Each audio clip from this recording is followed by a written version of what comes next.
Welcome to Fun and Games Side Quests. Every episode is a different host sharing a video game they love and why they love it. Hey, what's up everybody? This is Hans Martin Jr., your real movie critic. I am the co-host of The Real Movie Critic versus The Cine Guy. And I'm here to talk about one of my favorite games, but I'm going to be talking about Mortal Kombat II. Now, for those of y'all remember, and I was about maybe 7 or 8 years old when this game came out, and I remember seeing it in the arcade. And what really drew me, as typical for any young kid, is the violence and gore that video game comes with. You know, it was so astonishing seeing all this blood splatter and everything, and that was just the tip of the iceberg for me.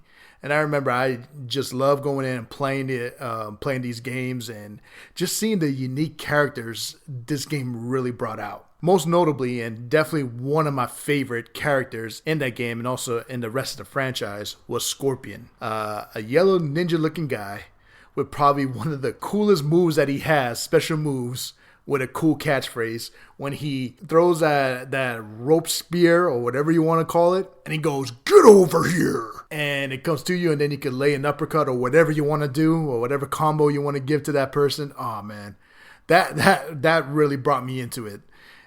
Not only that, you know, Scorpion does go, "Come here," as well.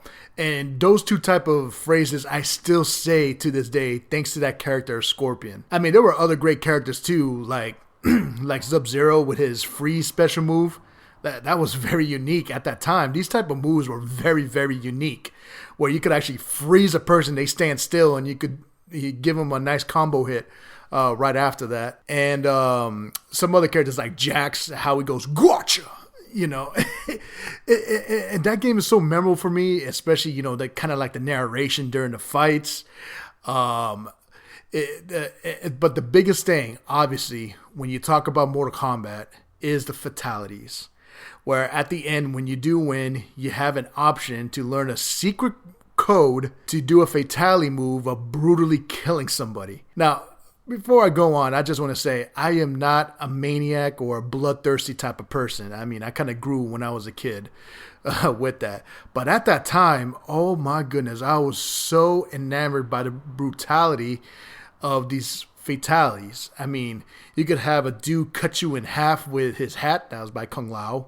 You could have Scorpion blowing fire and burning you into bones. I mean, you could have Kitana giving you a kiss and all of a sudden you just grow fat and blow up. I mean, these were crazy. At that time, those were some crazy things that this video game really brought to you.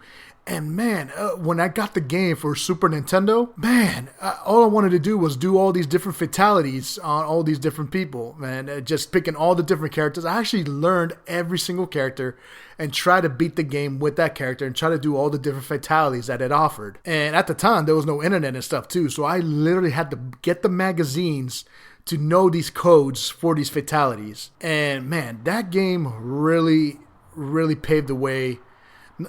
Not only for violence in video games, I guess that kind of paved the way for that, but in fighting games in general, it gives you a unique style with the combo moves and everything to really be smart about fighting the other person.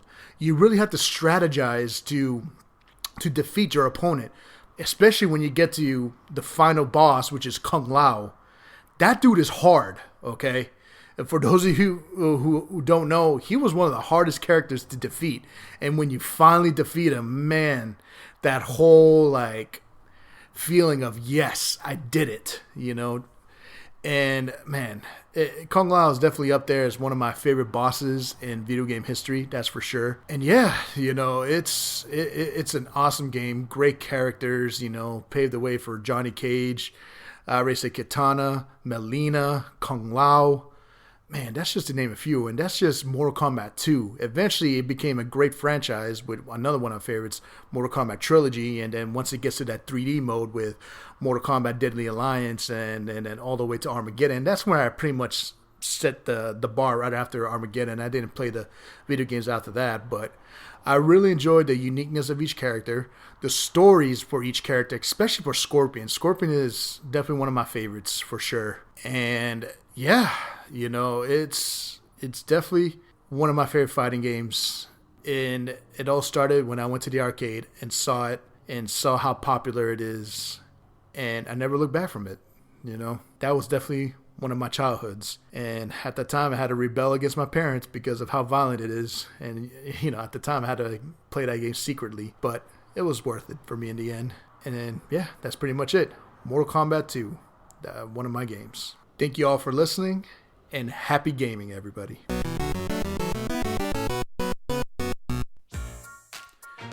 Hello, my name is Hans Martin Jr., your real movie critic.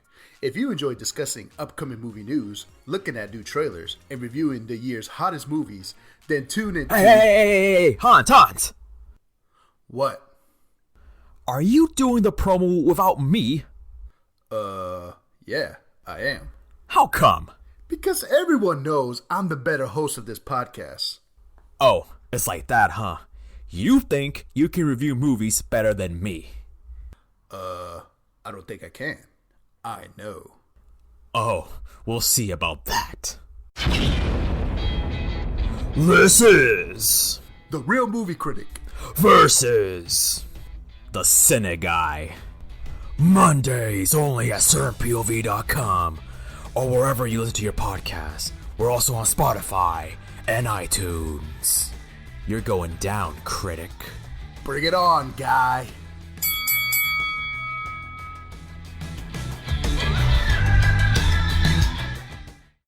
CPOV. CertainPOV.com.